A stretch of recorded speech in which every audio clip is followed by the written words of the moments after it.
you initially just need to get credentialed in some form of psychotherapy degree program. I don't know that it matters which one at this point. You know what I mean? And whether you do PhD program or master's or what, like LCS. I don't know that it matters at this point. But you need to become a licensed provider of some kind. And then there aren't necessarily like programs that you go to that are specifically this. They're starting to be. There's nowhere to go right now that's like, this is where you go if you want to be a psychedelic psychotherapist. You go get trained and be a good psychotherapist. And then you do these trainings separately, like through somewhere like MAPS, though it's not just MAPS, right?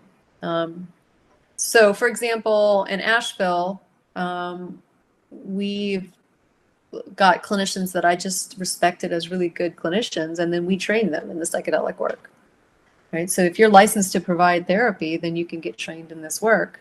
And then we have physician supervision involved with ketamine and so on.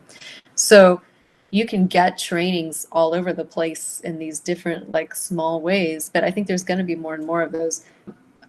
I think it's not a very complicated answer, and that I would start first on being a good therapist. And then I would probably recommend familiarizing yourself with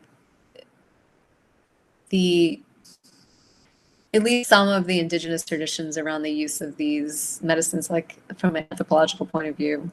In other words, that's the heritage of all of it comes from. And I'm not going to point you in a particular direction there, because there's a lot of different like ways you could go, and I don't know that matters. So when I use the word shamanic roughly earlier, I'm referring to, understanding the context that this work comes from on a global and historical point of view, and then getting trained as a modern Western mental health provider, which, the two don't have a lot in common. So those are the two things you want to have.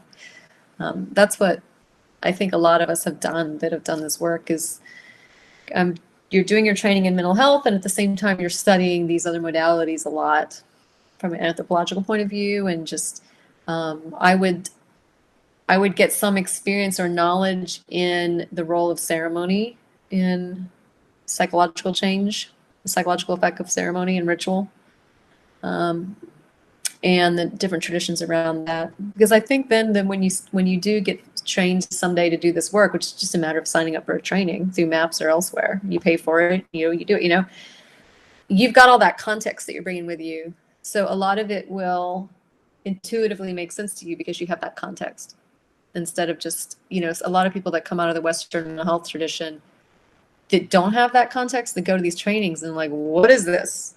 This is weird. What's going on, right? Like, whereas if you have a kind of broader background in alternative healing modalities through, the use of altered states in healing in non-drug related ways, like breath work and other ways, and the use of ceremony and ritual and healing, then a lot of it is, I think it informs your understanding of that work really well.